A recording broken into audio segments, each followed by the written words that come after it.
ക്രിസ്തു ഈ ലോകത്തിലേക്ക് വന്നത് എന്തിനാണ്? പാപികളെ രക്ഷിക്കാനാണ് പുസ്തകം. ശരിയാണ്, സത്യമാണ്. പാപികളെ രക്ഷിക്കാൻ വേണ്ടി മാത്രമാണോ വന്നത്? ആണോ? അല്ല. യേശുവിന്റെ അടുത്തേക്ക് വിവിധ ആവശ്യങ്ങളുമായിട്ട് വന്ന പാപികളും അല്ലാത്തവരും ഒക്കെ ഉണ്ടല്ലേ. അവരുടെയൊക്കെ ആവശ്യങ്ങളിലേക്ക് കർത്താവ് ഇറങ്ങി വന്നു. ആവശ്യങ്ങളുടെ മേൽ കർത്താവിന്റെ ഇടപെടലുണ്ടായി. അവൻ സൗഖ്യം തരുവാൻ വേണ്ടി കൂടിയാണ്. ഭാവവിമോചകൻ മാത്രമല്ല, അവൻ സൗഖ്യദായകൻ കൂടിയാണ്. അല്ലെങ്കിൽ ഈ വചനങ്ങളൊന്നും ഇത്രയും അല്ലേ ആധികാരികമായിട്ട് നമ്മളോട് പറയേണ്ട ആവശ്യമില്ല. അവന്റെ ശരീരത്തിലേറ്റ ഓരോ അടിപ്പിണരുകളും അത് നമ്മെ സൗഖ്യപ്പെടുത്താൻ അല്ലെ. 1 പത്രോസ് 2:24 വചനം, അവന്റെ തിരുമുറിവിനാൽ അടിപ്പിണരുകളാൽ നാം സൗഖ്യമാക്കപ്പെട്ടിരിക്കുന്നു.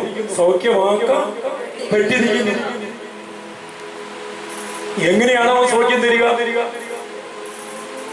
തന്റെ വചനം അയച്ച 107 സങ്കീർത്തനം 20 വചനം അയച്ച് അവൻ സൗഖ്യം തരുന്നു. അപ്പോ വളരെ പ്രധാനപ്പെട്ട ഒരു കാര്യം വിശ്വാസമാണ്. സൗഖ്യം നമ്മൾ സ്വന്തമാക്കാനായിട്ട് എന്ത് വേണം? വിശ്വാസം. മത്തായിയുടെ സുവിശേഷം 8-ാം അധ്യായം 16-ാം വാക്യത്തിൽ മത്തായി 8:16 എന്താ പറയുന്നത്?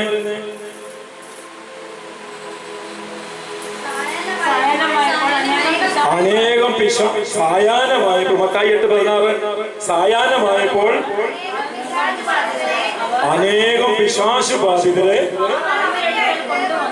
അവർ അവന്റെ അടുക്കൽ, യേശുവിന്റെ അടുക്കൽ കൊണ്ടുവന്നു.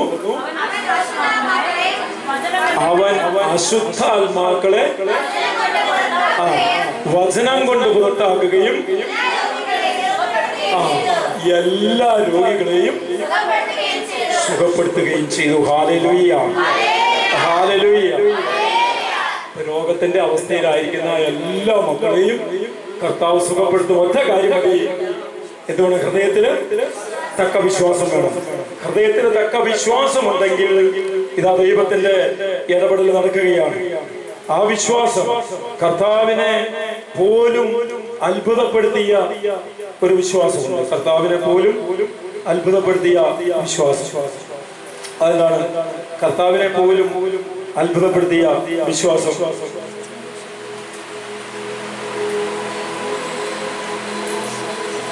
കർത്താവിനെ പോലും അത്ഭുതപ്പെടുത്തിയ വിശ്വാസം നമ്മളിവിടെ കാണുന്നുണ്ട്. മത്തായിയുടെ 8 5 മുതൽ 13 തിരുവചനങ്ങൾ എഴുതി. മത്തായിയുടെ സുവിശേഷം 8-ാം അധ്യായം 5-13. എന്താ? നമ്മളൊന്ന് നോക്കിയേ, ആ കൃത്യമായിട്ട് സ്ക്രീനിൽ നോക്കിയേ, നമ്മൾ നോക്കിയേ. യേശു കഫർനഹൂമിൽ പ്രവേശിച്ചപ്പോൾ ഒരു ശതാധിപൻ അവന്റെ അടുക്കൽ വന്ന് യാചിച്ചു. ഈ ശതാധിപൻ എന്ന് പറയുന്ന വ്യക്തി ആരാണ്? ശതാധിപൻ എന്ന് പറയുന്ന വ്യക്തി ഒരു കൂട്ടം പട്ടാളക്കാരെ നയിക്കുന്ന ഒരു കൂട്ടം എന്ന് പറയുന്നത് ശതം എന്ന് പറയുന്നത് എത്രയാ? 100. ശതം എന്ന് പറയുന്നത് 100ആണ്. അപ്പൊ 100 ഗ്യാങ് അടങ്ങുന്ന ഒരു ടീമിനെ, ഒരു പട്ടാള ടീമിനെ അതിന് നയിക്കുന്ന എന്താ പറയാ, ഒരു കമാൻഡറെന്നോ അല്ലെ, അല്ലെങ്കിൽ ലെഫ്റ്റനന്റ് ഗവർണർ പറയാൻ പറ്റുമോ? ഇല്ല, കമാൻഡർ. ഒരു ക്യാപ്റ്റനോ കമാൻഡറോ അല്ലേ? അപ്പൊ 100 പേരെ നയിക്കുന്ന ഒരു വ്യക്തിയാണ് ഈ ശതാധിപൻ. അതാണ് ആ ശതാധിപൻ എന്നുള്ള പേരിന്റെ അർത്ഥം. അവൻ യേശുവിന്റെ അടുക്കൽ വന്ന് യാചിക്കുകയാണ്. 100 പട്ടാളക്കാരെ വിളിച്ചിട്ട്, ഓരോരുത്തരും വിളിച്ചിട്ട്, നീ ഇന്ന് അങ്ങോട്ട് പോകണം, ഇങ്ങോട്ട് പോകണം, ഇങ്ങോട്ട് വരിക, അങ്ങോട്ട് പോവുക എന്നൊക്കെ പറയുമ്പോൾ അത് അങ്ങനെ തന്നെ അനുസരിപ്പിക്കുന്ന ഈ ശതാധിപൻ യേശുവിന്റെ അടുക്കൽ വന്ന് യാചിച്ചിട്ട് പറയുകയാണ്, എന്റെ ഭൃത്യൻ എന്റെ മകനെന്നല്ല പറയുന്നത് കേട്ടോ. ഒന്ന് ആലോചിച്ച് നോക്കി നമ്മള്. എന്റെ ഭൃത്യൻ. ആരെങ്കിലും മൈൻഡ് ചെയ്യും? ഇന്നത്തെ കാലത്തില്ല, പിന്നെ അന്നത്തെ കാലത്തുള്ള വീട്ടിലെ ഒരു ഭൃത്യൻ, ഒരു പണിക്കാരൻ ഇങ്ങനെ തൂത്തു തുടച്ച് നടക്കുന്ന ഒരു വ്യക്തി. ആ വ്യക്തിക്ക് വേണ്ടി ഈ വലിയ മനുഷ്യൻ എന്താ പറയുന്നത്? കഠിന വേദന അനുഭവിച്ച എന്റെ ഭൃത്യൻ തളർവാദം പിടിപെട്ട് വീട്ടിൽ കിടക്കുകയാണ്, അല്ലേ? കിടക്കുകയാണ്. യേശു അവരോട് പറഞ്ഞു, ഞാൻ വന്നവനെ സുഖപ്പെടുത്താം. ഇതാണ്. അപ്പോൾ ശതാധിപൻ പ്രതിവചിച്ചു, കർത്താവേ, നീ എന്റെ ഭവനത്തിൽ പ്രവേശിക്കാൻ ഞാൻ യോഗ്യനല്ല. കണ്ടോ? യോഗ്യനല്ല. നീ ഒരു വാക്ക് ഉച്ചരിച്ചാൽ മാത്രം മതി, എന്റെ ഭൃത്യൻ സുഖപ്പെടും. ഞാനും അധികാരത്തിൽ കീഴ്പ്പെട്ടവനാണ്, എന്റെ കീഴിലും പടയാളികളുണ്ട്. ഒരുവനോട് പോവുക എന്ന് പറയുമ്പോൾ അവൻ പോകുന്നു, അവനോട് വരിക എന്ന് പറയുമ്പോൾ അവൻ വരുന്നു. എന്റെ ദാസനോട് ഇത് ചെയ്യുക എന്ന് പറയുമ്പോൾ അവൻ അത് ചെയ്യുന്നു. ഇനിയാണ് യേശു അത് കേട്ട് ആശ്ചര്യപ്പെട്ട്. നോക്കിയേ, യേശു ആരാ? യേശു ആരാ? ഒരു മനുഷ്യന്റെ വായിൽ നിന്ന് വരുന്ന ഈ വാക്ക് കേട്ടിട്ട് യേശു ആശ്ചര്യപ്പെട്ട് പറയുകയാണ്. എന്നാ പറഞ്ഞേ? സത്യമായി ഞാൻ നിങ്ങളോട് പറയുന്നു, ഇതുപോലൊരു വിശ്വാസം ഇസ്രായേലിൽ ഒരുവനിൽ പോലും ഞാൻ കണ്ടിട്ടില്ല. വീണ്ടും ഞാൻ നിങ്ങളോട് പറയുന്നു, കിഴക്കുനിന്നും പടിഞ്ഞാറ് നിന്നും നിരവധി ആളുകൾ വന്ന് അബ്രാഹത്തോടും ഇസഹാക്കിനോടും യാക്കോബിനോടും കൂടെ സ്വർഗരാജ്യത്തിൽ വന്ന് വിരുന്നിരിക്കും. രാജ്യത്തിന്റെ മക്കളാകട്ടെ പുറത്തുള്ള അന്ധകാരത്തിലേക്ക് എറിയപ്പെടും. അവിശ്വാസം മൂലമാണ് ഈ എറിയപ്പെടുന്ന. അവിശ്വാസം മൂലം പുറത്ത് അന്ധകാരത്തിലേക്ക് എറിയപ്പെടുന്ന അവിശ്വാസം മൂലമാണ്. എന്നിട്ട് പറഞ്ഞു, അവിടെ പുറത്ത് ആ എറിയപ്പെടുന്ന അന്ധകാരത്തിലെ വിലാപവും പല്ലുകടിയുമായിരിക്കും. യേശു ശതാധിപനോട് പറഞ്ഞു, പൊയ്ക്കൊള്ളുക, നീ വിശ്വസിച്ചതുപോലെ നിനക്ക് ഭവിക്കട്ടെ. സമയം ആ ഭൃത്യൻ സുഖം പ്രാപിച്ചു. ഹല്ലേലൂയ. ഇപ്പൊ നമ്മൾ ചോദിക്കും, ഇത് യേശു അസാധ്യമായിട്ടുണ്ടോ? യേശു ആരാ? അവൻ ദൈവപുത്രനാണ്. മനുഷ്യപുത്രനായിരിക്കുന്നത് പോലെ തന്നെ അവൻ ദൈവപുത്രൻ. അതിന് വലിയ അത്ഭുതമുണ്ടോ? ഇത് മനുഷ്യരെ കൊണ്ട് സാധിക്കുമോ? സാധിക്കില്ല. അതല്ലേ നമ്മളിപ്പോ കണ്ടത്. അപ്പോസ്തലപ്രവൃത്തി 14:9 ഓർക്കണം, ശിഷ്യന്മാരിൽ പെട്ട ആളല്ല പൗലോസ്. 12 അപ്പോസ്തലന്മാർക്കാണ് കർത്താവ് ഈ അധികാരം കൊടുത്തത്, അല്ലേ? മത്തായി 10:1 12 അപ്പോസ്തലന്മാർക്കാണ് ഈ അധികാരം കൊടുത്തത്. അവൻ തന്റെ 12 ശിഷ്യന്മാരെ വിളിച്ച് അശുദ്ധാത്മാക്കളെ ബഹിഷ്കരിക്കാനും എല്ലാ രോഗങ്ങളും വ്യാധികളും സുഖപ്പെടുത്താനും അവർക്ക് അധികാരം നൽകി. ഇപ്പൊ അധികാരം കിട്ടിയിരിക്കുന്ന ആർക്കാ? 12 ശിഷ്യന്മാർക്കാണ് അധികാരം കിട്ടിയിരിക്കുന്നത്. പൗലോസിന് അധികാരം കിട്ടിയിട്ടില്ല. പൗലോസ് അപ്പോൾ സാധാരണ മനുഷ്യനാ. നമുക്ക് സാധാരണ മനുഷ്യർക്ക് സാധ്യമാണോ? അതാണ് ഞാൻ ഓർക്ക. ദൈവമേ, ഈ യൂദാസ് ഒറ്റിക്കൊടുക്കുന്ന കർത്താവിന് അറിയായിരുന്നു, ഇല്ലേ? ഇവൻ ഈ 12 പേരിൽ നിന്ന് പുറന്തള്ളപ്പെടുന്ന കർത്താവിന് അറിയായിരുന്നു, അല്ലേ? ഇതിനോട് കൂടെ ഭാഗവാക്കാണോ? അല്ല, അത് കർത്താവിന് അറിയാം. എന്നിട്ടും അവൻ ഈ അധികാരം കൊടുത്തു. ഞാൻ ചിന്തിച്ചതല്ല, എന്തുകൊണ്ട് പൗലോസിന് ഒരു സ്പെഷ്യൽ അനോയിന്റ്മെന്റ് കൊടുത്തില്ല? അനോയിന്റ്മെന്റ് അവിടെ കൊടുക്കണ്ടേ?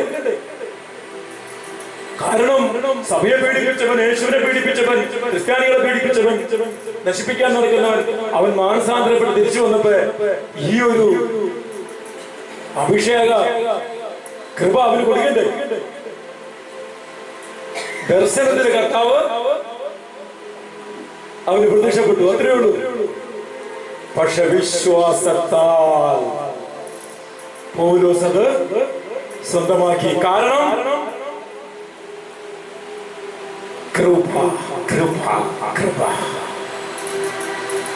മനുഷ്യന്റെ ആഗ്രഹമോ പ്രയത്നങ്ങളോ അല്ല, ദൈവത്തിന്റെ ദയ, ദൈവത്തിന്റെ കൃപ, ദൈവത്തിന്റെ ദയ, ദൈവത്തിന്റെ കരുണ, ഇതാണ് എല്ലാത്തിന്റെയും അടിസ്ഥാനം. ഇതാർക്ക് കിട്ടി?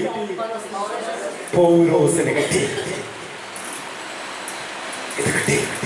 അപ്പൊ നമ്മുടെ ആരുടെയും ഒരു പ്രവൃത്തിയുടെ ഫലമല്ല, ദൈവത്തിന്റെ കൃപയും ദയയുമാണ് എല്ലാത്തിന്റെയും അടിസ്ഥാനം. റോമ 9:16 ആ വചനം കൃത്യമായിട്ട് നമ്മളെ പഠിപ്പിക്കുന്നുണ്ട്. എന്നിട്ട് കടന്നു പോകുന്ന വഴികളിലെ അത്ഭുതങ്ങളും അടയാളങ്ങളും സംഭവിച്ചുകൊണ്ടിരിക്കുകയാണ്. അതാണ് നമ്മൾ കണ്ടത്. ഇനി അങ്ങോട്ട് അപ്പോസ്തല പ്രവർത്തനത്തിന്റെ അവസാന ഭാഗത്തേക്ക് 28-ാം അധ്യായം. 28-ാം അധ്യായത്തില് കപ്പൽ തകർന്ന് ഒരു ദ്വീപിൽ, മാൾട്ട എന്ന് പറയുന്ന ദ്വീപിൽ, അല്ലെ, നമ്മുടെ മക്കളൊക്കെ നേഴ്സിങ്ങിനൊക്കെ ഇഷ്ടം പോലെ പോകുന്നുണ്ട് അങ്ങോട്ട്, മാൾട്ടയിലേക്ക് പോകുന്നു. മാൾട്ട ദ്വീപില് അവര് പലകട കഷ്ണത്തിലൊക്കെ പിടിച്ച് ആ ദ്വീപില് എത്തിച്ചേർന്നു. ആരും നശിക്കില്ല, മരിക്കില്ല എന്ന് കർത്താവ് സ്വപ്നത്തിൽ ദർശനം കൊടുത്തു. എന്നിട്ട് നല്ല തണുപ്പായിരുന്നു, അവർ തീ കൂട്ടി കായുകയായിരുന്നു. ഈ വെള്ളത്തിൽ നിന്ന് കെത്തുന്ന ഈ പാവങ്ങളും ആ തീയിലിരുന്ന് കാഞ്ഞുകൊണ്ടിരുന്നു. പെട്ടെന്ന് പൗലോസിന്റെ കയ്യിൽ ഒരു പാമ്പ് ചുറ്റി. ഈ പാമ്പ് പൗലോസിനെ തീർച്ചയായിട്ടും കടിച്ചിട്ടുണ്ട്, അല്ലെങ്കിൽ കൊത്തിയിട്ടുണ്ട്. അവരൊക്കെ വിചാരിച്ചു ഈ മനുഷ്യൻ ഒരു മഹാഭാവിയാണ്, ഇത്രയും വലിയ കപ്പലപകടം സംഭവിച്ചിട്ടും മരിക്കാതെ ഇയാൾ രക്ഷപ്പെട്ടു പോന്നു. ഇതാ അവനെ ദൈവം വെറുതെ വിടുന്നില്ല, ഇവിടെ പാമ്പ് കൊത്തി അവൻ ചാവുകയാണ്. അപ്പൊ എല്ലാവരും ഇവരെ ഒറ്റ നോക്കിക്കൊണ്ടിരിക്കുകയാണ്. ഇപ്പൊ തന്നെ പൗലോസ് മറിഞ്ഞു വീഴും, മരിക്കും, നീര് വന്ന് മരിക്കും. പക്ഷെ എന്തെങ്കിലും സംഭവിച്ചോ? ഒന്നും സംഭവിച്ചില്ല. അപ്പൊ അവര് പെട്ടെന്ന് ഫ്ലൈറ്റ് മാറ്റി. ഇവനൊരു ദേവന്റെ സ്ഥാനത്ത് നിൽക്കുന്ന ആ വ്യക്തിയാണ്. കാരണം അവരെ ദേവന്മാരൊക്കെയാണ് മാൾട്ടായി, അത്യവിശ്വാസം ചെന്നിട്ടില്ല. അപ്പോ ഇവനൊരു ദേവനാണ് എന്ന് പറഞ്ഞ് അവരിവനെ പുകഴ്ത്തി. അപ്പോഴാണ് ആ ദേശത്തെ ഏറ്റവും വലിയ പ്രമാണി, അല്ലെ, എന്താ പേര്, പുപ്ലിയൂസോ, ഒരു പ്രത്യേക പേരുണ്ടല്ലോ, പുപ്ലിയൂസ്. ആ പുപ്ലിയൂസിന്റെ അവിടുത്തെ ഏറ്റവും വലിയൊരു പ്രമാണിയാണ് ഓഡീഷൻ. അദ്ദേഹത്തിന്റെ അപ്പൻ, അല്ലെ, അങ്ങനെയല്ലേ ഇരിക്കുന്നത്, അദ്ദേഹത്തിന്റെ അപ്പൻ പനി അതിസാരവും ബാധിച്ച് മരണതുല്യമായ ഒരവസ്ഥയിൽ കിടക്കുകയാണ്. പൗലോസ് ഈ അപ്പന്റെ അടുത്ത് നിന്ന് യേശുവിന്റെ നാമത്തിൽ പ്രാർത്ഥിച്ചു. അപ്പൻ ചാടി എണീറ്റു. അപ്പൻ ചാടി എണീറ്റു. എന്താ സംഭവിച്ച? പനി അതിസാരവും വന്നാൽ അന്ന് പിന്നെ ജീവിതത്തിലേക്കില്ല. നമ്മൾ കണ്ടില്ല, പഴയ കാലത്ത് കോളറ വന്ന് എത്രയോ എണ്ണങ്ങളാ തീർന്നു പോയല്ലേ നമ്മുടെ നാട്ടിലൊക്കെ, അതുപോലെ. പക്ഷെ അവിടെ അത്ഭുതകരമായ സൗഖ്യം. സാധാരണക്കാരന്റെ കരങ്ങളിലൂടെ ദൈവം പ്രവർത്തിക്കുകയോ? കാരണം ഒരു വിശ്വാസം അവരുടെ ഹൃദയത്തിലേക്ക് വന്നു. ഇവൻ ദൈവത്തിന്റെ ദാസനാണ്, അല്ലെങ്കിൽ ഈ പാമ്പ് കുത്തിയിട്ട് അവൻ തട്ടിപ്പോയനെ. മനസ്സിലായോ? ആ ഒരു വിശ്വാസം ആ ജനത്തിന്റെ ഉള്ളിലേക്ക് വന്നു. അങ്ങനെ അവര് കാണാത്ത അറിയാത്ത ആ ദൈവത്തെ അവര് വിശ്വസിച്ചു. ആ വിശ്വാസത്തിൽ നിന്നുകൊണ്ടാണ് പൗലോസ്ലീഹ ഈ സൗഖ്യം കൊടുക്കുന്നത്. Hallelujah, hallelujah. നമുക്ക് വിടുതലും അഭിഷേകവും സൗഖ്യവും ഒക്കെ ഉണ്ടാകുന്നത് ഈ ഒരു തലത്തിൽ കൂടെ നമ്മൾ നീങ്ങുമ്പോഴാണ്. വിശ്വാസത്തിന്റെ തലത്തിൽ കൂടെ നമ്മൾ നീങ്ങുമ്പോഴാണ് നമുക്ക് ഈ അഭിഷേക ശക്തിയും സൗഖ്യവും കൃപയും ഒക്കെ നമുക്ക് ലഭിക്കുക. Hallelujah, hallelujah. അങ്ങനെ സഭ അവിടെ വളരുകയാണ്. ജനങ്ങൾ നൂറുകണക്കിന് ഈ വിശ്വാസത്തിലേക്ക് കടന്നു വരുന്നു. അല്ലേ? പത്രോസ്ലീഗയിലെ 9-ാം അധ്യായല്ലേ, അപ്പോസ്തല പ്രവർത്തനല്ലേ, അപ്പോസ്തല പ്രവർത്തനം 9-ാം അധ്യായം 40-ാം തിരുവചനത്തില് മരിച്ചവരെ പോലും ഉയർപ്പിക്കുന്നില്ലേ? അല്ലേ? പത്രോസ്ലീഗയല്ലേ ചെയ്യുന്നത്? തബീത്ത എന്ന് പറയുന്ന ഒരു കുഞ്ഞിനെ ഉയർപ്പിക്കുന്നത് അല്ലേ? അപ്പോസ്തല പ്രവർത്തനം 9:40. അപ്പോസ്തല പ്രവർത്തനം 9:40 വായിച്ചേ.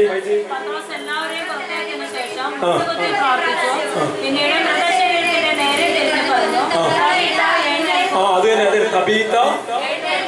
ശരിയല്ലേ? ശരി. പത്രോസ് എല്ലാവരെയും പുറത്താക്കിയതിനു ശേഷം മുട്ടുകുത്തി പ്രാർത്ഥിച്ചു. പിന്നീട് മൃതശരീരത്തിന്റെ നേരെ തിരിഞ്ഞു പറഞ്ഞു, തബീത്ത എഴുന്നേൽക്കൂ. അവൾ കണ്ണു തുറന്നു. പത്രോസിനെ കണ്ടപ്പോൾ ഇവിടെ യേശുവിന്റെ നാമം പോലും പറഞ്ഞിട്ടില്ല. കാരണം എന്താ? ഓൾറെഡി അവർക്ക് അനോയിന്റിംഗ് കിട്ടി, അല്ലേ?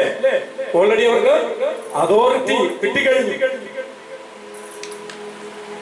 ആ നാമത്തിന്റെ ശക്തിയില് ആഴമായി വിശ്വസിച്ചുകൊണ്ട് ഒരു മരിച്ച കുഞ്ഞിനെ ഉയർപ്പിക്കുകയാണ്. Hallelujah, hallelujah, hallelujah. അതുപോലെ 3-ാം അധ്യായം കൂടി നിർത്തി. അപ്പോസ്തല പ്രവർത്തനം 3-ാം അധ്യായം 1 മുതൽ 10 വരെ വചനങ്ങളില് അവര് പ്രാർത്ഥിക്കാനായിട്ട് ദേവാലയത്തിലേക്ക് പോകുമ്പോൾ, അതാരൊക്കെയാ പ്രാർത്ഥിക്കാനായിട്ട് ദേവാലയത്തിലേക്ക് പോയേ? അപ്പോസ്തല പ്രവർത്തനം 3-ന്റെ പത്രോസും യോഹന്നാനും പ്രാർത്ഥിക്കാൻ ദേവാലയത്തിലേക്ക് പോകുമ്പോ ദേവാലയ വാതിൽക്കൽ ഭിക്ഷ യാചിച്ചുകൊണ്ട് കിടന്നിരുന്ന ജന്മനാ മുഴുവനായ ഒരാളെ കണ്ടു. ഇവരെ കണ്ടപ്പോ എന്തെങ്കിലും കിട്ടുമെന്ന് വിചാരിച്ച് ഈ ഭിക്ഷക്കാരൻ അവരുടെ നേരെ കൈനീട്ടി. പത്രോസ് യോഹന്നാനോട് കൂടെ എന്തു പറഞ്ഞു? ഞങ്ങളുടെ നേരെ നോക്കുക. അപ്പൊ എന്തെങ്കിലും കിട്ടുമെന്ന് വിചാരിച്ച് സൂക്ഷിച്ചു നോക്കി. കാര്യമായിട്ട് എന്തെങ്കിലും തടയുമെന്ന് വിചാരിച്ച് സൂക്ഷിച്ചു നോക്കി. അപ്പൊ എന്തു പറഞ്ഞു? പത്രോസ് പറഞ്ഞു, എന്തില്ല? വെള്ളിയോ സ്വർണം നീ ആഗ്രഹിച്ച ഒന്നും തരാൻ എന്റെ കയ്യിൽ ഇല്ല. എനിക്കുള്ളത് ഞാൻ നിനക്ക് തരുന്നു. ഇവിടെയാണ് in the name of Jesus, നസ്രായനായ യേശുവിന്റെ നാമത്തിൽ എഴുന്നേറ്റ്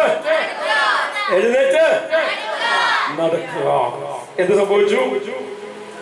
എന്താ സംഭവിച്ചേ?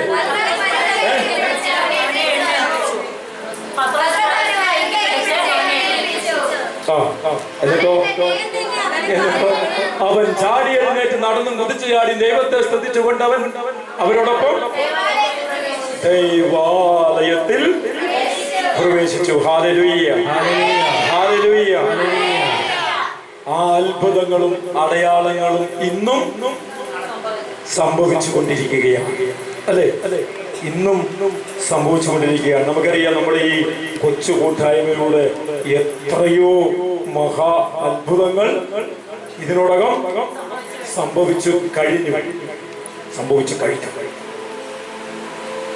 സാധാരണക്കാരുടെ കരങ്ങളിലൂടെ. ഇനി ഞാൻ കൂട്ടായ്മ സൗദിയിൽ തുടങ്ങിയിട്ട് 25 വർഷം. അതിന്റെ ജൂബിലി ആഘോഷം ഈ കഴിഞ്ഞ ആഴ്ചയിൽ കഴിഞ്ഞ് ഞാനത് ഇട്ടുണ്ടായിരുന്നു, അല്ലേ? സ്റ്റാറ്റസിലോ എവിടെ ഇട്ടുണ്ടായിരുന്നു. അതിൽ കണ്ടോ? അത് സൗദിയിൽ കുറെ പേര് കണ്ടിരുന്നു. 25 വർഷം സൗദിയിൽ കൂട്ടായ്മ തുടങ്ങിയിട്ട് 25 വർഷം ഈ മാസം പൂർത്തിയായി. ഈ 25 വർഷത്തിനുള്ളിൽ യേശു ചെയ്ത എല്ലാ അത്ഭുതങ്ങളും കർത്താവ് ബലഹീനനായ ദാസനായ എന്റെ കരങ്ങളിലൂടെ കർത്താവ് ഇതിനോടകം ചെയ്തു കഴിഞ്ഞു. ഹല്ലേലൂയ. സഹോദരരുടെ മണ്ണിൽ തന്നെ അത് സംഭവിച്ചു, അവിടെ തന്നെ സംഭവിച്ചു. ഹല്ലേലൂയ. തളർന്നു കിടക്കുന്നവർ, തളർന്നു കിടക്കുന്നവർ ഷീബ വന്നിട്ടുണ്ടോ? ഷീബ ഉണ്ടോ? ഇല്ല, അവിടെ ഉണ്ടോ? ലേഡീസ് ഉണ്ടോ? അവിടെ ആയിരിക്കും. ഉണ്ടോ? ഉണ്ടോ? ഷീബ വരാന്നാ പറഞ്ഞിരുന്നത്. ഞാൻ വന്ന് സാക്ഷ്യം പറയാനൊക്കെ പറഞ്ഞിരുന്നത്.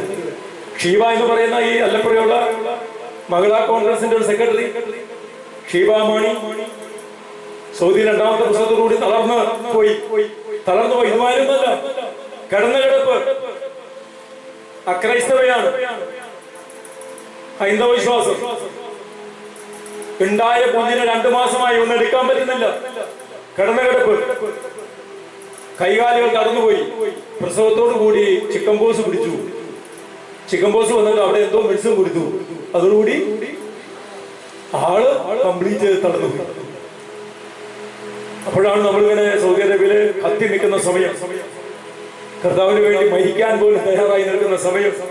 അപ്പോഴാണ് ഈ വിഷയം, ഈ നെടുങ്ങപ്പുറ ഇഞ്ചക്കൽ ജോണി എന്ന് പറയുന്ന വ്യക്തിയുടെ കൂട്ടുകാരനാണ് ഈ മണി, ഷീബയുടെ ഭർത്താവ്.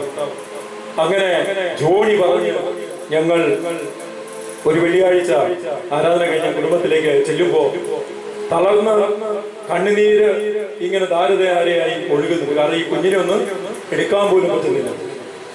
കാരണം നിത്യവൃത്തിക്ക് വകയില്ല. മണി ഈ പണിക്ക് പോയി സാര പൈസ കിട്ടണം, വീടിന്റെ വാടക കൊടുക്കാനും അന്നുള്ള ചെലവഴിയാണ്. നല്ല കുറെ മക്കളുടെ സന്മനസ് കൊണ്ടാണ് ഇങ്ങനെ പടപിടിച്ചു പോകുക. ആ സമയത്താണ് ഞങ്ങൾ കടന്നു വരുന്നത്. കർത്താവിന്റെ നാമത്തില് അവിടെ പ്രാർത്ഥിക്കുകയാണ്. ആ സമയത്ത് 12ഓളം പേര് അല്ലെ, മിനിയുടെ ചാച്ചനും ആന്റിയും അമ്മയുടെ ആങ്ങളെയും ആന്റിയും ആ സമയത്ത് അവിടെ വന്നിട്ടുണ്ട്. 600 കിലോമീറ്റർ അകലേന്ന് ഇവരെ വിസിറ്റ് ചെയ്യാമെന്നാണ്. അതൊക്കെ വലിയ സാക്ഷ്യമാണ്, ജീവിക്കുന്ന സാക്ഷ്യം. നമ്മൾ തന്നെയായിരുന്നെങ്കിൽ ചിലപ്പോ ചിന്തിക്കും, കേൾക്കുമ്പോ പുളു അടിക്കാൻ പറയും. മനസ്സിലായോ? പുളു അടിക്കാതെ എന്ന് പറയും, ചിന്തിക്കും മനസ്സിൽ. ഇത് 12 പേര് നോക്കി നിൽക്കേ. ഒരൊറ്റ കാര്യമാണ് കർത്താവ് പറഞ്ഞത്. പ്രാർത്ഥിച്ചുകൊണ്ടിരുന്നപ്പോ 1-ാം പ്രമാണത്തിനെതിരായ ചില സംഭവങ്ങൾ അവിടെയുണ്ട്, അത് മാറ്റാൻ പറ്റും. ഞാൻ പ്രാർത്ഥിക്കണം. അപ്പൊ ഒന്നുമില്ലാന്ന് പറഞ്ഞു. ഇപ്പൊ മണി പറഞ്ഞു ഉണ്ട് എന്ന് പറഞ്ഞു. എടുത്തു മാറ്റാൻ പറഞ്ഞു. ഇവര് അല്ലേ, നിങ്ങള് ശിവനെ ഒക്കെ ആരാധിക്കാറുണ്ട് അല്ലെ? ശിവനെ, പരമശിവനെ കഴുത്തില് കാവ്യൊക്കെ ചിരിക്കുന്നത്. ഒരു പിച്ചളയുടെ ചെറിയ ഒരു സ്റ്റാച്ചു അവളുടെ തലകന്റെ അടിയിലുണ്ടായിരുന്നു. ഞാൻ പറഞ്ഞു, ഞാൻ പ്രാർത്ഥിക്കണം, എന്റെ അടുത്ത് മാറ്റണം. കാരണം അത്ഭുതം പ്രവർത്തിക്കുന്ന ഒറ്റ ദൈവമുള്ളൂ, ജീവിക്കുന്ന ഒറ്റ ദൈവമുള്ളൂ. അവന്റെ പേര് കർത്താവായ യേശു എന്നാണ്. അത് അവരുടെ ഗ്രന്ഥത്തിലും എഴുതി വെച്ചിട്ടുണ്ട്. പഠിപ്പിക്കുന്നില്ല, പഠിച്ച സത്യം മനസ്സിലാക്കില്ല. അവസാനം അതെടുത്ത് മാറ്റി. ഞാൻ ഇവിടെ പോരാ, ഒന്നും കൂടെ ഉണ്ട്. അവിടെ കൈയെടുത്താൽ നമുക്ക് പറ്റത്തില്ല. അതുകൊണ്ട് മണിയോട് തന്നെ കൈയെടുത്തി അത് മാറ്റാൻ പറഞ്ഞു. ഒരു ആൻസൊക്കെ കിട്ടുന്ന പരിപാടി അല്ലെ, ഉന്നമനത്തിന് വേണ്ടി എന്ന സ്ഥല ഉദ്ദിഷ്ട കാര്യ സാധ്യത്തിന് വേണ്ടി ഏതെങ്കിലും ഒരു മനുഷ്യന്റെ അടുത്ത് പോയിട്ട് ഒരു 2000-5000 കൊടുത്ത് ഇങ്ങനെ ഞാൻ പറഞ്ഞു, അതും പൊട്ടിച്ചു മാറ്റാൻ പറഞ്ഞു. ഞങ്ങൾ മാറി അതൊക്കെ പൊട്ടിച്ചു മാറ്റി. കർത്താവ് ഒരു പ്രാർത്ഥന പറഞ്ഞു. പെട്ടെന്നൊരു വചനം കർത്താവ് തന്നു. മത്തായി 7:7 എടുത്തവന്, മത്തായി 7:7 അവൾക്ക് കിട്ടിയ വചനം. ഇന്ന് അവൾ ഇവിടെ വന്ന് സാക്ഷ്യം പറയാന്ന് പറഞ്ഞിരുന്നോ? ഇപ്പൊ മഹിളാ കോൺഗ്രസിന്റെ പ്രസിഡന്റൊക്കെ ആയിട്ടുണ്ട്. ഇതാണ് വചനം. ചോദിക്കുവിൻ, നിങ്ങൾക്ക് ലഭിക്കും. അന്വേഷിപ്പിൻ, നിങ്ങൾ കണ്ടെത്തും. മുട്ടുവിൻ.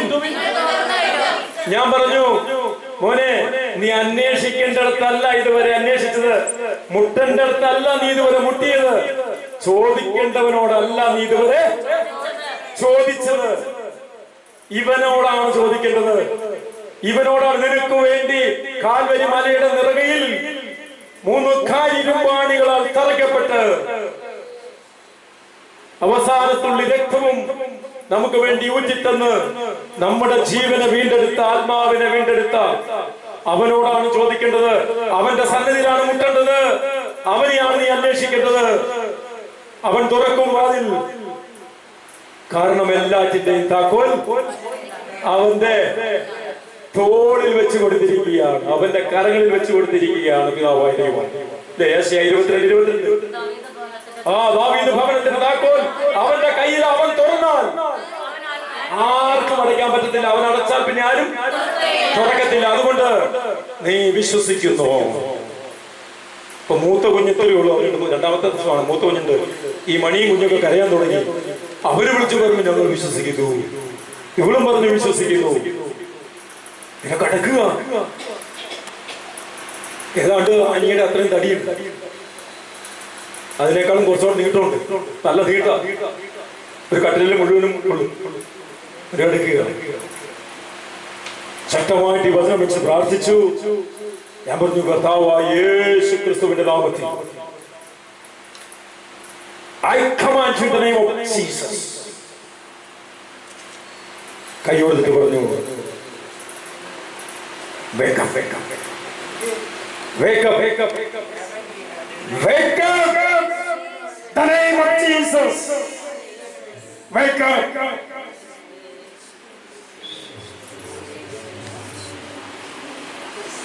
അവൻ ചാടി എണീറ്റു. ആ ബെഡിൽ നിന്ന് അവൻ ചാടി എണീറ്റു.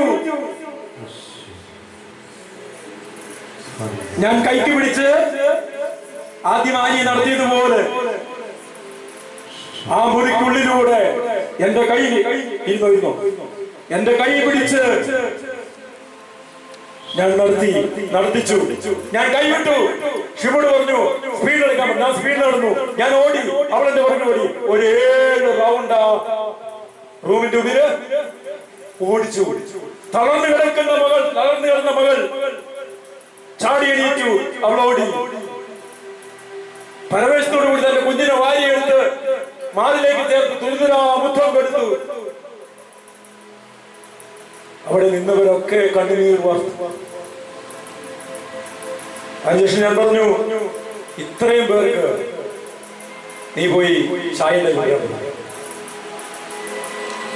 കിച്ചണിൽ പോയി ചായ ഉണ്ടാക്കി ട്രെയില് ഈ 10-12 ഗ്ലാസ് വെച്ച് ചായ ഉണ്ടാക്കി ഞങ്ങൾക്ക് എല്ലാവരും മുറികടെ ഇങ്ങനെ ഈ പെണ്ണുകാണൽ ചടങ്ങിൽ കൊണ്ടുതരുന്ന പോലെ കൊണ്ടു തന്ന് അന്ന് സന്തോഷത്തോടെ ഞങ്ങൾ അവിടുന്ന് തിരിച്ചു പോന്നത്.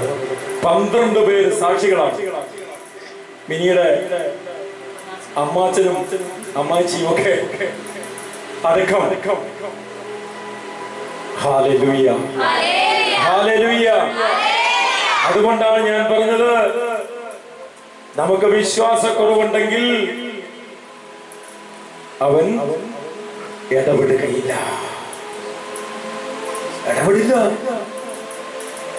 ആ ഒരു കാര്യത്തിൽ അവിടെ കോംപ്രമൈസ് ഇല്ല. ഇനി നമുക്ക് ബലഹീനതയുണ്ട്, തർക്കദോഷങ്ങളുണ്ട്, പാപങ്ങളുണ്ട്. ഒരു പ്രശ്നവുമില്ല. കാരണം ഞാൻ പാപിയെ തേടി വന്നവനാണ്, നീ അനുഭവിച്ച മാത്രം മതി.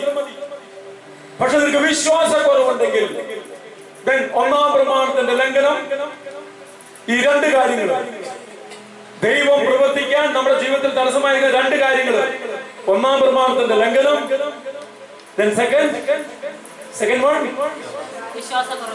വിശ്വാസക്കുറവ്. നമ്മൾ പോലും അറിയാതെ അവിശ്വാസത്തിന്റെ ചില കണികൾ നമ്മിലേക്ക് കടന്നുകൊണ്ടിരിക്കും. ഈ 2 കാര്യങ്ങൾ നമ്മുടെ കുടുംബത്തിലോ കുടുംബത്തിൽപ്പെട്ട വ്യക്തികളിലോ നമ്മളിലോ ഉണ്ടെങ്കിൽ കർത്താവിന് പ്രവർത്തിക്കാൻ സാധിക്കത്തില്ല. മക്കളെ, അതുകൊണ്ട് നമ്മൾ ഒത്തിരി ഇപ്പൊ നമ്മളങ്ങോട്ട് സർവ്വതും ത്യജിച്ച് വെടിഞ്ഞ് ദൈവത്തെ പോലെ വിശുദ്ധനാകണം, വിശുദ്ധയാകണം, സാധിക്കത്തില്ല. ഒരു മനുഷ്യൻ സാധിക്കുമോ? യേശുവിനെ സാധിക്കുമോ? സാധിക്കില്ല. സാധിക്കത്തില്ല. മനുഷ്യൻ ബലഹീനനാണ്, സാധിക്കത്തില്ല. പക്ഷേ അതെ, കുറവുള്ളവരെ നമ്മൾ എപ്പോഴും അതും തിരിച്ചറിയണം. ആ കുറവ് അവനിലേക്ക് ഒന്ന് വച്ചു കൊടുക്കണം. നമ്മുടെ പാപ്പരത്തരം അതൊന്ന് തുറന്നു പറയണം. അതുകൊണ്ട് ഇന്ന് നമ്മുടെ ഈ കൂട്ടായ്മയുടെ മെസ്സേജ് ഇതാണ്. രണ്ട് കാര്യങ്ങൾ. വിശ്വാസം ഒന്നാം പ്രമാണം. ഇവിടെ എവിടെയെങ്കിലും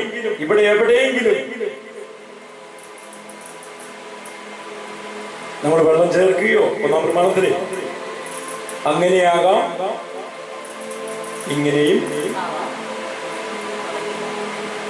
ഒന്നാം പ്രമാണത്തിൽ വെള്ളം ചേർത്താൽ നമ്മുടെ കുടുംബം അധോഗതിയിലേക്ക്. എത്ര ദരിദ്രരായിക്കോട്ടെ, പാവപ്പെട്ടവരായിക്കോട്ടെ, ഈശോധന വന്നേ. ലൂക്ക 4:18 ഈശോധന വന്നേ. ദരിദ്രരോട് സുവിശേഷം അറിയിപ്പാനത്ര ഞാൻ വന്നിരിക്കുന്നത്. ദരിദ്രരോട് സുവിശേഷം.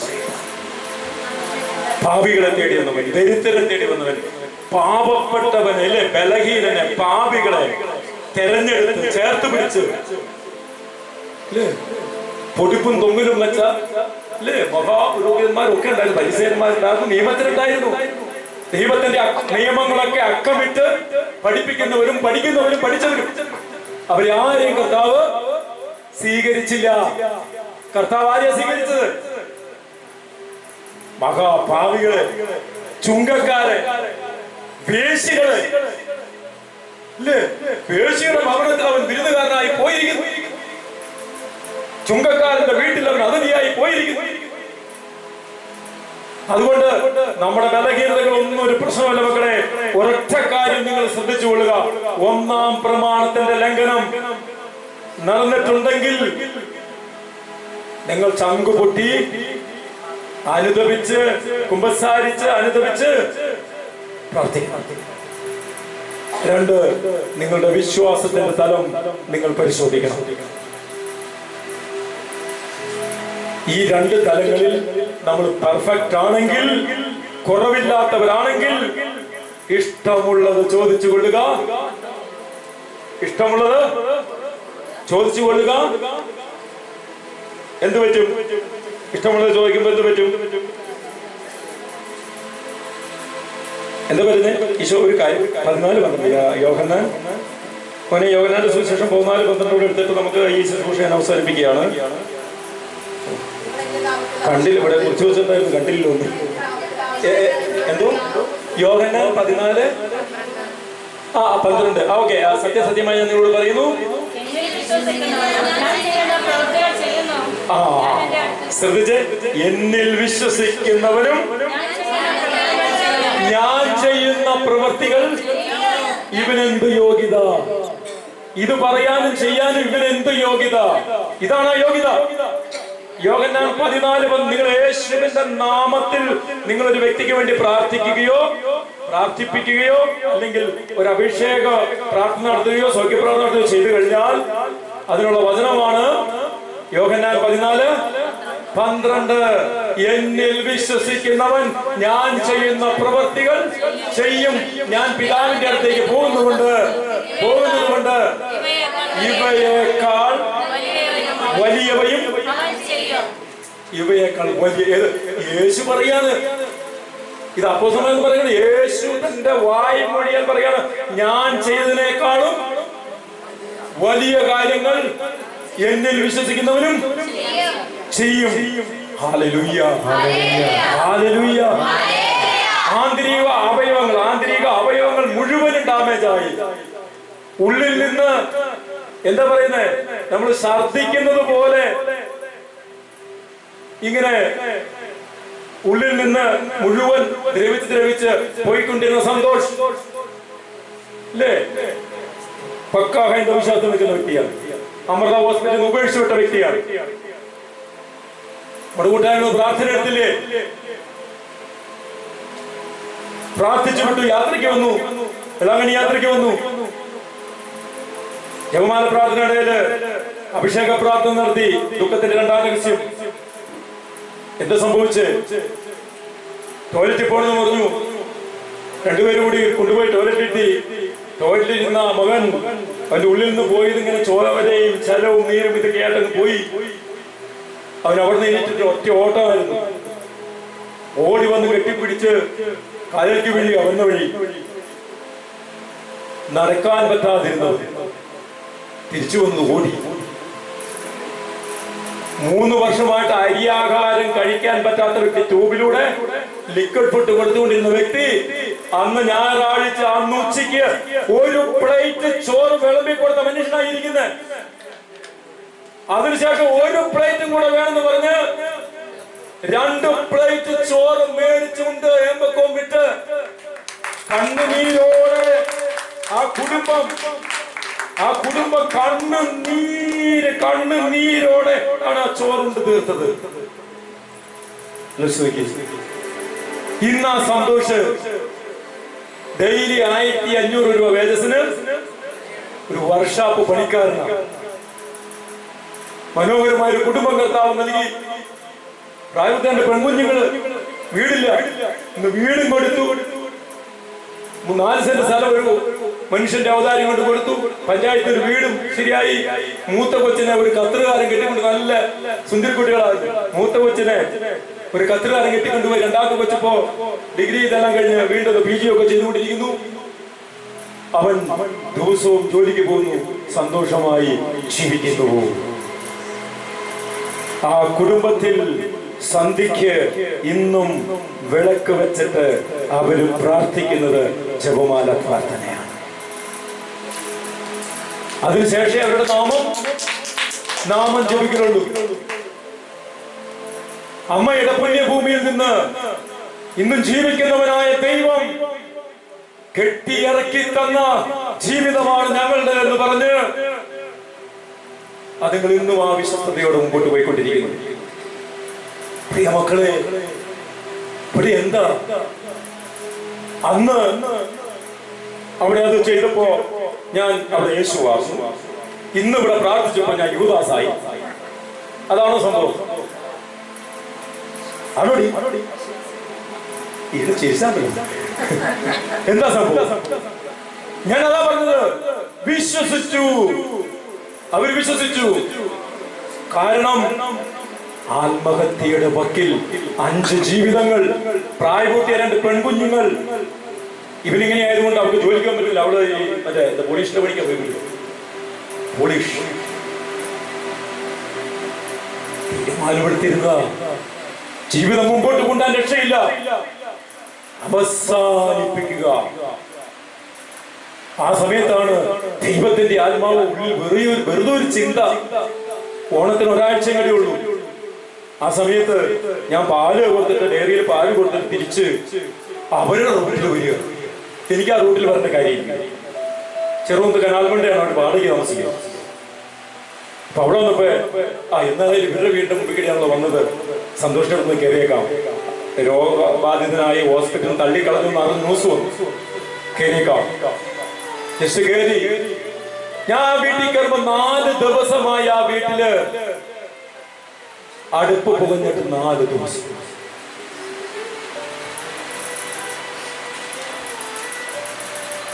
റേഷൻ കടയിൽ കിട്ടി കുറച്ച് ആട്ടയും കുറച്ച് കട്ടൻ കാപ്പിപ്പൊടി ഉണ്ടായതുകൊണ്ട് ഈ ആട്ട കുഴച്ച് പിള്ളേർക്ക് 2 ചപ്പാത്തി ഉണ്ടാക്കി കട്ടൻ കാപ്പി ഉണ്ടാക്കി. ഇങ്ങനെയാണ് ഇതുങ്ങള്. ആ അമ്മ, വയസ്സായ അമ്മ, ഞാനിങ്ങനെ കെട്ടിപ്പിടിച്ചിട്ട് ചോദിച്ചു, ഒരു 5 ദിവസമായി ആഹാരം കഴിച്ചിട്ട്, 5 ദിവസമായി അതിന് എല്ലും തോലുമായി. പെട്ടെന്ന് എന്റെ ചങ്കിലൊരു ഇടുത്തി വെട്ടി.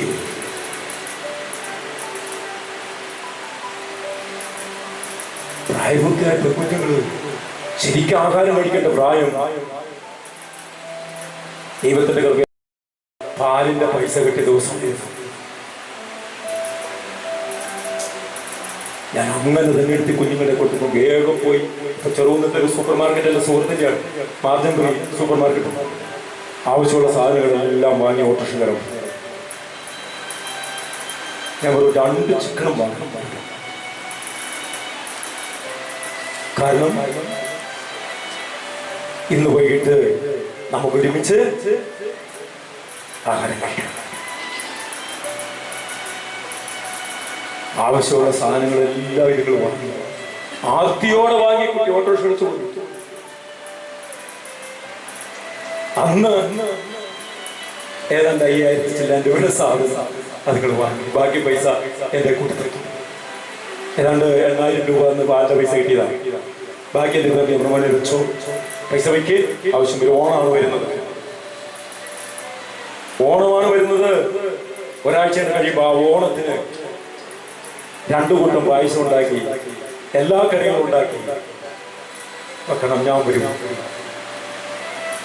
ഓണാഘോഷിക്കാൻ വേണ്ടിയല്ല, ആ കുഞ്ഞുങ്ങളുടെ കൂടെ ആ സന്തോഷത്തിൽ ആനന്ദത്തിൽ പങ്കുകൂടാൻ വേണ്ടി അങ്ങനെ ചെയ്തു. ഞാൻ പറഞ്ഞു 10 ദിവസം കഴിയുമ്പോൾ വേളാങ്കണ്ണി യാത്രയാണ്. ഈ യാത്രയിൽ കുടുംബം മുഴുവൻ വരണം. അവർ 5 പേര്, വയസ്സായ അമ്മയും ഈ 2 പെൺകുഞ്ഞുങ്ങളും ഭാര്യയും സന്തോഷവും വരണം. വലിയ പ്രശ്നമായി അവിടെ RSSന്റെ പത്തി ഉണർന്നു. ഞങ്ങളുടെ ആളെ കൊണ്ടുപോകാൻ, പിടിക്കാൻ കൃപ ആരാണ്? ഇതാണ് ചോദ്യം. ഫോൺ കോൾ വന്നു. ഞാൻ പറഞ്ഞു ആ കുടുംബം അവര് സമ്മതിച്ച കാര്യമാണ്, ഞാൻ നിർബന്ധിച്ചതല്ല. അവരുടെ സമ്മതം ഉണ്ടെങ്കിൽ നിന്റെ സമ്മതം എനിക്ക് ആവശ്യമാണ്. തനിക്കറിയാമോ, അത് വലിയ റിസ്ക്കാണ്. കാരണം മരണം കാത്തു കിടക്കുന്ന വ്യക്തിയാണ്. അദ്ദേഹത്തിന് എന്തെങ്കിലും സംഭവിച്ചാൽ നിന്നെ ഞങ്ങൾ ഈ നാട്ടില് വെച്ചു ഉറപ്പിക്കത്തില്ല.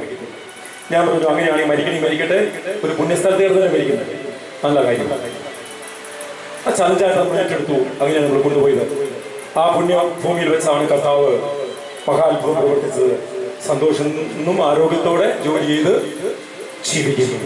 Hallelujah, hallelujah. മക്കളെ, ഇത് എങ്ങനെയാ സംഭവിച്ചത്? ആലോചിച്ച് നമുക്ക് എന്തെങ്കിലും പ്രത്യേക മേന്മയോ മഹാത്മ്യോ വിശുദ്ധിയോ എന്തെങ്കിലും ഭയങ്കര ഒരു സ്പെഷ്യൽ എന്താ പറയുന്നത് അഭിഷേകമോ ഒക്കെ ഉണ്ടായിട്ടാണ്? ഒന്നുമല്ല. അവന്റെ വചനത്തിൽ വിശ്വസിച്ച്, അവന്റെ നാമത്തിൽ വിശ്വസിച്ച് നമ്മൾ ചെയ്യുമ്പോഴാണ് സംഭവിക്കുക. അതുകൊണ്ട് വിശ്വാസം വളരെ പ്രധാനപ്പെട്ട കാര്യമാണ്. അത് നമ്മൾ സംഘിനകത്തേക്ക് ഏറ്റെടുക്കണം. Hallelujah, hallelujah. അതുകൊണ്ട് നമുക്ക് ഓരോരുത്തർക്കും അവൻ ചെയ്തതിനേക്കാൾ വലിയ കാര്യങ്ങൾ ചെയ്യാൻ സാധിക്കും. ഇനി അവൻ ചെയ്ത ഏറ്റവും വലിയ കാര്യം എന്താ? മരിച്ചവരെ ഉയർപ്പിച്ചു, കുഷ്ഠരോഗിയെ സുഖപ്പെടുത്തി, അന്ധന് കാഴ്ച കൊടുത്തു, തലവാൻ രോഗിയെ മാനിനെ പോലെ തുള്ളിച്ചാടിച്ചു. അവൻ ചെയ്ത ഏറ്റവും വലിയ പ്രവൃത്തി എന്താ? 4 ദിവസം കഴിഞ്ഞ ലാസറിനെ ഉയർപ്പിച്ചു. അതാണോ? എന്താണ് അവൻ ചെയ്ത ഏറ്റവും വലിയ പ്രവൃത്തി? ഞാൻ ചെയ്തതിനേക്കാളും വലിയ കാര്യങ്ങൾ നിങ്ങൾ ചെയ്യണം. എന്താണ്? ഇതാണ് നമുക്ക് അവനുമായിട്ട് ഒന്ന് യോജിച്ചു പോകാൻ പറ്റാത്തത്. എന്താണ്? സ്നേഹിതനു വേണ്ടി ജീവൻ ബലി കഴിക്കുന്നതിനേക്കാൾ വേറെ ഒരു സംഭവം അത് കാണിച്ചു തന്നോ? കുരിശിൽ അത് കാണിച്ചു തന്നോ? അങ്ങനെയാണെങ്കിൽ ഞാനും ചെയ്യണേ. മരിച്ചവനെ ഉയർപ്പിച്ചു, മുടങ്ങൽ നടത്തി. ഇനി മറ്റൊരു സംഭവം എന്നിലും നിങ്ങളിലും പൂർത്തിയാകാനുണ്ട്. എന്താണ്? സുവിശേഷത്തിനു വേണ്ടി ബലിയായി തീരുക. സത്യമായിട്ടും സൗദി അറേബ്യയിലെ ഒരു സ്ഥലം പോലീസ് പിടിച്ചു, ജയിലിട്ടു. അപ്പൊ ഞാൻ വിചാരിച്ചു, കർത്താവേ രക്ഷപ്പെട്ടു. നേരെ സ്വർഗത്തിൽ പോകാനുള്ള ഏക മാർഗം എന്താ? അവന് വേണ്ടി രക്തസാക്ഷിയാകുക. അതിനപ്പുറമൊന്നുമില്ല. നേരെ സ്വർഗത്തിൽ പോകാൻ രക്ഷപ്പെട്ടു എന്ന് വിചാരിച്ചിരുന്നു. പക്ഷേ ദൈവനാമത്തില് സത്യം ചെയ്യാൻ പറയാം, 1% പോലും എനിക്ക് ഭയം എന്ന് പറയാം. ഒരു പോലീസുകാരനല്ല, ഒരു വയസ്സൻ പോലീസുകാരൻ ഓടി വന്നു. അവൻ ഓടി വന്ന് ഇടയ്ക്കിടയ്ക്ക് ഓടി വന്നിട്ട് പറയും, അഹു നിനക്ക് പെപ്സി വേണോ, നിനക്ക് കപ്സ വേണോ? കപ്സ എന്ന് പറയുമ്പോൾ ബിരിയാണി പറയുന്നത്, കോഴി പുഴുങ്ങി. കപ്സ വേണോ, പെപ്സി വേണോ, പാനി വേണോ, വെള്ളം വേണോ? ഇതൊക്കെ ചോദിച്ചത് ഓടി വന്നിട്ട്. കാരണം ഒരെയാണ് 3:30 ആവുന്നതിന് വില്ല ജയിലിലേക്ക് കൊണ്ടുപോകും. അങ്ങോട്ട് കൊണ്ടുപോയി കഴിഞ്ഞാൽ നിന്റെ അവസ്ഥ എനിക്കറിയാം. ഇവിടെ അറബിയിൽ എഴുതി വെച്ചിരിക്കുന്നത് നിനക്ക് മനസ്സിലാവില്ല. അവരെഴുതി വെച്ചിരിക്കുന്നത് 6 മാസത്തിനുള്ളിൽ നിന്റെ തല വെട്ടിക്കളയാനുള്ള രാജദ്രോഹ കുറ്റമാണ് എഴുതി വെച്ചിരിക്കുന്നത്. അപ്പൊ ഞാൻ ചിരിച്ചു. ഇത് കേട്ടിട്ട് നീ ചിരിക്കുന്നു? ഞാൻ പറഞ്ഞു ഞാൻ രക്ഷപ്പെട്ടു. അങ്ങനെയാണെങ്കിൽ ഞാൻ രക്ഷപ്പെട്ടു. എനിക്കൊന്നുമില്ല. പക്ഷെ കർത്താവിന് എന്നെ കൊണ്ട് ആവശ്യമുള്ളതുകൊണ്ട് വീണ്ടും അവന്റെ കഴുതിയായിട്ട് ഞാൻ മാറേണ്ടതുകൊണ്ട് അവിടുന്ന് ആ ജയിലിൽ നിന്ന് ഇപ്പൊ നമ്മള് അപ്പോസ്തലർ 16:25 കണ്ടതുപോലെ ആ ജയിലിൽ നിന്ന് കർത്താവ് അത്ഭുതം ചെയ്ത് പുറത്തു കൊണ്ടുവന്നു. ഞാൻ കാണുകയോ കേൾക്കുകയോ അറിയാത്ത അവിടുത്തെ ഏറ്റവും വലിയ ഒരു വ്യക്തിയെ, നമ്മുടെ കളക്ടറുടെ പൊസിഷൻ നിൽക്കുന്ന ഒരു വ്യക്തിയെ, അവിടെ ഇമാം എന്ന് പറയും സ്ഥലത്തെ ഇമാമിനെ അവിടെ കൊണ്ടുവന്ന് അവന്റെ ആളാണ് ഞാനെന്നും പറഞ്ഞ് തന്നെ അവിടുന്ന് പിള്ളേര് പറഞ്ഞ പോലെ പുഷ്പം പോലെ ഇറക്കി കൊണ്ടുവന്നു. എന്റെ മേൽ ചുമത്തപ്പെട്ട എല്ലാ FIR അങ്ങനെ തന്നെ അവൻ രണ്ടായിട്ട് കയറി എന്റെ കയ്യിൽ നിന്നൊക്കെ പറഞ്ഞു, നീ ഇത് ശരിക്കും നമ്മൾ പറയുന്നത് കരുപുരാകീർ എന്ന് പറയുന്നത്, കരുപുരാകീറി അത് വേസ്റ്റ് ബോക്സിലേക്ക് ഇടാൻ പറ്റും കേട്ടോ. ദൈവത്തിന് അസാധ്യമായ നമ്മളെ കൊണ്ട് ആവശ്യമുണ്ട് കർത്താവിന്. അവൻ ചെയ്തതിനേക്കാൾ വലിയ കാര്യങ്ങൾ നമുക്ക് ചെയ്യാൻ പറ്റും. അതിനുള്ള അധികാരം കർത്താവ് നമുക്ക് തന്നിട്ടുണ്ട്. Hallelujah, hallelujah, hallelujah. പെട്ടെന്ന് ചാടിയിരിക്കാം. നടു ഒക്കെ വേദനിക്കുന്നുണ്ടോ? നടുവേദന ഉണ്ടോ? ഹല്ലേലൂയ. യേശുവേ നന്ദി, യേശുവേ സ്തുതി. മക്കളെ നമുക്ക്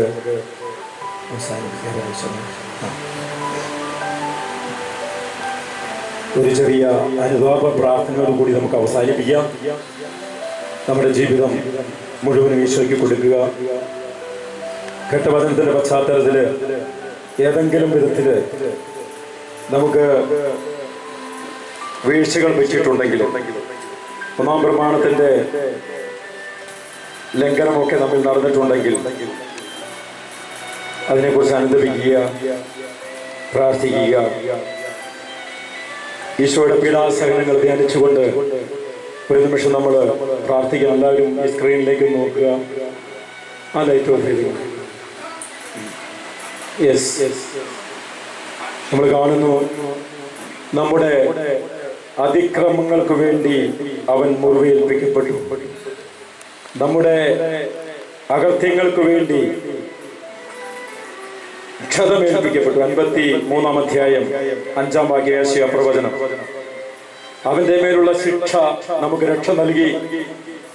അവന്റെ ക്ഷതങ്ങളാൽ നമ്മൾ സൗഖ്യം പ്രാപിച്ചു. അവന്റെ ശരീരത്തിലേൽക്കുന്ന ഓരോ അടികളും, വലിയ ചാട്ടവാർ എന്ന് പറയുമ്പോ പിച്ചള തകടുകൾ തുന്നിപ്പിടിപ്പിച്ച തോൽക്കാറുകൾ അവന്റെ ശരീരത്തിലേക്ക് ആഞ്ഞടിച്ച്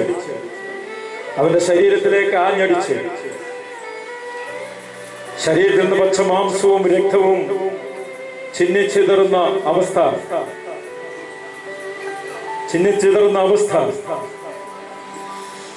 യേശുവിന്റെ ശരീരത്തിലേൽക്കുന്ന ഓരോ അടികളും മാംസം ശരീരത്തിൽ പറഞ്ഞു പോരുന്ന ഒരു പ്രതീതിയാണ്. അടികൾ അവൻ ഏറ്റുവാങ്ങുകയാണ്. അവന്റെ തിരുമുറിവിനാൽ നിങ്ങൾ സൗഖ്യപ്പെട്ടിരിക്കുന്നു എന്ന് പറയുമ്പോൾ നമ്മളിവിടെ കാണണം, എനിക്ക് വേണ്ടി അടികളേൽക്കുന്ന കർത്താവ് പച്ചമാംസമാണ് ശരീരത്തിൽ നിന്ന് ഇതാ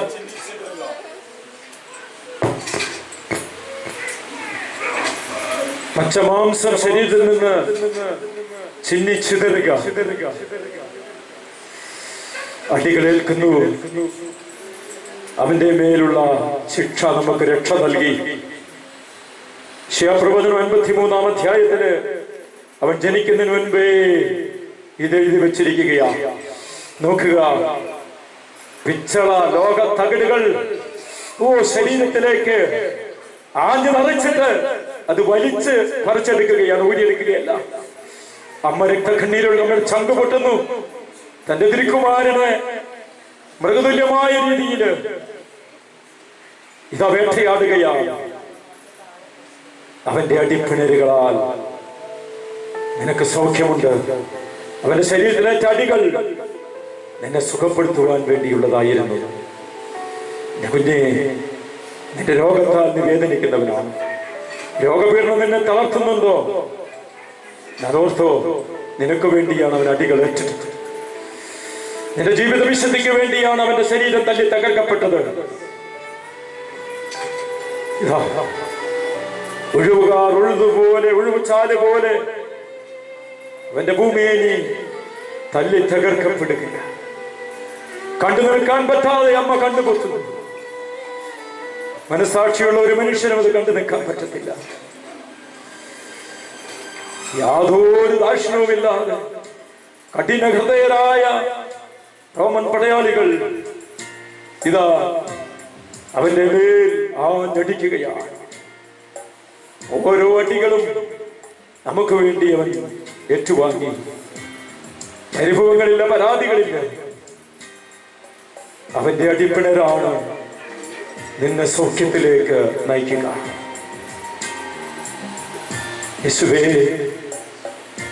ഞങ്ങളുടെ ശരീരം കൊണ്ട് ചെയ്തത്, മനസ്സുകൊണ്ടും ആത്മാവ് കൊണ്ടും ചെയ്തത്, അവിടുത്തേക്ക് എതിരായി പ്രവർത്തിച്ചത്, അതെല്ലാം ഞങ്ങളിതാ പൂർണ്ണമായും സമർപ്പിക്കുന്നു. കർത്താവേ, നിന്റെ തിരിച്ചുവാരയാൽ ഞങ്ങളെ കഴുകണമേ. അപ്പാ, നിന്റെ അടിപ്പിണരുകളാൽ ഞങ്ങളെ സുഖപ്പെടുത്തണമേ. രോഗികളായ മക്കളുണ്ടപ്പാ, അവരുടെ മേല് കർത്താവേ നിന്റെ അടിപ്പിണരിന്റെ അനന്ത യോഗ്യതയാൽ, നിന്റെ തിരുരക്തത്തിന്റെ ശക്തിയാൽ, അഭിഷേകത്താൽ കർത്താവേ സൗഖ്യത്തിന്റെ ശക്തി ഈ കുഞ്ഞുങ്ങളുടെ മേൽ അവിടുന്ന് പകരണമേ. നാഥ, എന്റെ നാഥ, കരുണ കാണിക്കണമേ. ഞങ്ങളോട് കരുണയായിരിക്കണമേ എന്ന് പ്രാർത്ഥിക്കുന്നു. നിന്റെ അടികൾ ഞങ്ങളുടെ ജീവിത വിശുദ്ധിക്ക് ഒതുകുമാറ് ഞങ്ങളുടെ മനസ്സ്, ആത്മാവ്, ശരീരം ഇത്തരങ്ങളെല്ലാം നിന്റെ തിരിച്ചോരയാൽ കഴുകപ്പെടട്ടെ. നിന്റെ തിരിച്ചോരയാൽ കഴുകപ്പെടട്ടപ്പാ. ഞങ്ങൾ വിശുദ്ധീകരിക്കപ്പെടട്ടപ്പാ. അപ്പാ, ഞങ്ങൾ തന്നെ പൂർണ്ണമായി സമർപ്പിക്കുന്നു. ഞങ്ങളുടെ എല്ലാ തടക്കദോഷങ്ങളെയും ഞങ്ങളുടെ പാപങ്ങളെയും എല്ലാം സമർപ്പിക്കുന്നു. ഞങ്ങളുടെ പാപങ്ങളാണല്ലോ നിന്റെ ശരീരത്തിൽ ഓരോ അടികളായി വീണുവേറ്റത്, തല്ലി തകർക്കപ്പെട്ടത്. കർത്താവേ, ഞങ്ങളുടെ പാപങ്ങളാണല്ലോ അപ്പാ. ഓ, എന്റെ നല്ല ദൈവമേ, ഞങ്ങളോട് കരുണയായിരിക്കണമേ. ഞങ്ങളോട് പൊറുക്കണമേ. ഞങ്ങളോട് ക്ഷമിക്കണമേ തമ്പുരാനെ. കർത്താവേ, പൂർണ്ണമായ ഒരു മാനസാന്തര അനുഭവം നൽകി, ആഴമായ വിശ്വാസം നൽകി, ഒന്നാം പ്രമാണം മുറുകെ പിടിച്ചുകൊണ്ട് ജീവിപ്പാൻ ഞങ്ങൾ ഓരോരുത്തരെയും അവിടുന്ന് അനുവദിക്കണമേ, അനുഗ്രഹിക്കണമേ എന്ന് ഞങ്ങൾ പ്രാർത്ഥിക്കുന്നു. യേശുവേ നന്ദി, യേശുവേ സ്തുതി, യേശുവേ ആരാധന, യേശുവേ മഹത്വം. ഹല്ലേലൂയ. നമ്മൾ ജീവിക്കും. എന്നാൽ ഇതൊന്നുമല്ല അടിസ്ഥാനപരമായിട്ടുള്ള കാര്യം. നമ്മുടെ ആത്മാവിൽ കിട്ടുന്ന സൗഖ്യമാണ്, ആന്തരിക സൗഖ്യം. ഇതാണ് വളരെ അത്യന്താപേക്ഷിതമായിട്ടുള്ള ഒരു ഹീലിംഗ്. ആത്മാവിൽ സൗഖ്യം കിട്ടിയാൽ പിന്നെ സ്നേഹത്തിന് വിരുദ്ധമായിട്ടുള്ള ഒരു പ്രവൃത്തി നമ്മുടെ ജീവിതത്തിൽ നിന്ന് വരത്തില്ല. Hallelujah, hallelujah, hallelujah. അതുകൊണ്ട് എന്തുകൊണ്ട് ഇങ്ങനെ എന്ന് നമ്മൾ ചിന്തിക്കരുത്. എല്ലാം വലിയ ഒരു ദൈവിക പ്ലാനാണ്. Hallelujah, hallelujah. എണീറ്റ് കർത്താവിന്റെ പ്രാർത്ഥന ചെല്ലുമ്പോൾ എണീറ്റ് എന്ന് പ്രാർത്ഥിച്ചു.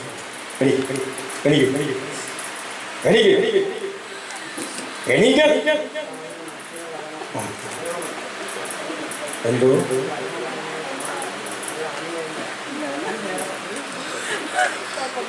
Hallelujah, hallelujah. അമ്മച്ചി ശരിയാക്കി എടുക്കണോളൂ എന്താ ഓക്കെ, നമുക്ക് പ്രാർത്ഥിക്കാം. കർത്താവിൻ്റെ സന്നിധിയിലേക്ക് എല്ലാം സമർപ്പിച്ചുകൊണ്ട് ഇവിടെ സമർപ്പിച്ച് ഇവിടെ കുടുംബത്തെ സമർപ്പിച്ച് നമ്മൾ കടന്നു വന്നിരിക്കുന്ന ഓരോ മക്കളെയും ഞങ്ങളെ സമർപ്പിച്ച് ഈശോ പഠിപ്പിച്ച പ്രാർത്ഥന കരങ്ങൾ ഉയർത്തി എല്ലാവരും ചേർന്ന് പ്രാർത്ഥിക്കുന്നു. സ്വർഗസ്ഥനായ ഞങ്ങളുടെ പിതാവേ,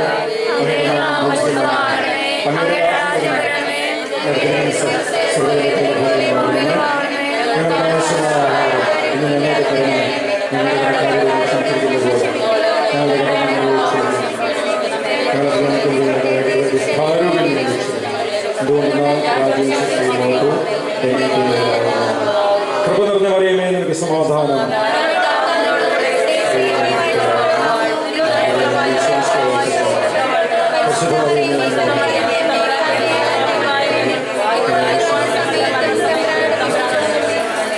നിത്യപിതാവിനും പുത്രനും പരിശുദ്ധാത്മാവിനും സ്തുതി, അതിലെ പോലെ എപ്പോഴും എന്നേക്കും. ആമേൻ. ഈശോ മിശിഹായ്ക്കും സ്തുതിയായിരിക്കട്ടെ.